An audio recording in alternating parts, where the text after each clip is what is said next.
BAO Xəbərlər proqramının tələbələrimizi tanıyaq və tanıdaq rubrikası təqdim edir. Bugünkü müsahibimiz Bakı Avrasiya Universitetinin İnformasiya Texnologiyaları ixtisası üzrə təhsil alan fəal tələbə Quba Bəkirlidir. O, Gələcəyə yazanlar 1-ci və 2-ci təqaüd proqramlarının qalibi və müxtəlif layihələrin iştirakçısıdır. Müsahibəmizdə tələbəmizin təhsil uğurlarından və gələcək planlarından bəhs edəcəyik. Xoş gördük Quba. Salam, xoş gördük. Gələcəyə yazanlar 1-ci və 2-ci təqaüd proqramlarının qalibi olmusunuz. Bu uğurlar universitetdə aldığınız biliklərlə hansı formada əlaqəlidir? İlk öncə onu qeyd edim ki, Gələcəyə yazanların 1-ci təqaüd proqramında full stack proqramlaşdırma üzrə, 2-ci təqaüd proqramında isə kiber təhlükəsizlik üzrə təqaüd qazanmışam və bu universitetdə aldığım tədrisin nəticəsidir.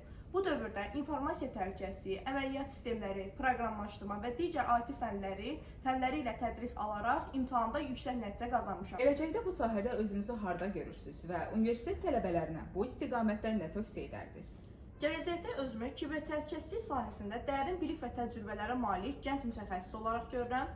Uzunmüddətli perspektivlərdə isə beynəlxalq layihələrdə iştirak edərək qazandığım təcrübələri digər gənc kiber təhlükəsizlik mütəxəssisləri ilə bölüşməyi hədəfləyirəm.